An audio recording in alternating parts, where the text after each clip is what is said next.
The news at 5:30 starts right now. Thank you so much for joining us. I'm Garvin Thomas. And I'm Raj Mathai. Day 2 of a critical hearing that will decide whether California's largest home insurer can raise rates by double digits. It's all unfolding in Oakland in a courtroom. State Farm needs to convince a judge that a massive rate hike is justified. Initially, State Farm wanted to raise the rates by 22%. Well, they've now cut it to 17%. But consumer watchdogs say State Farm shouldn't be allowed to raise rates at all. Here's NBC Bay Area's Ian Cole.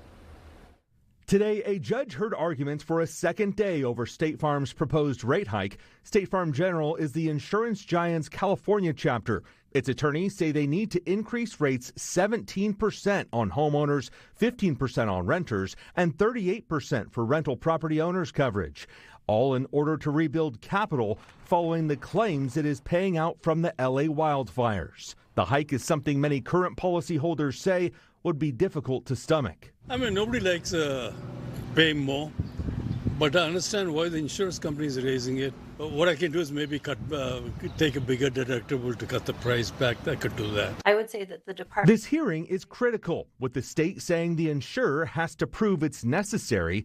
To try and convince the court, attorneys for State Farm General announced the company was lowering its rate hike request from 22% to 17%, telling the court if it's approved, their parent company would put in $400 million to offset costs.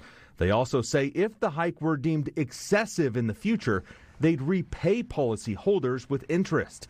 An economist who consults for the insurer testified this morning. I believe it's absolutely necessary both to immediately assist State Farm General in its current financial condition and also to send a signal to the market that State Farm General is here to stay. But Consumer Watchdog argues State Farm General's parent company should be chipping in more, and ratepayers shouldn't be on the hook for a bailout. They claim the jump would cost the average homeowner $468 more per year. Some people who've had their insurance dropped recently tell us they're seeing a change in how insurers are doing business. And about 5 years ago, they just all of a sudden, they're all over you. They want every little thing moved, fixed, whatever. The hearing is expected to last one more day. After that, the judge will make a recommendation to the state's insurance commissioner, who will ultimately decide whether or not to greenlight the rate hike.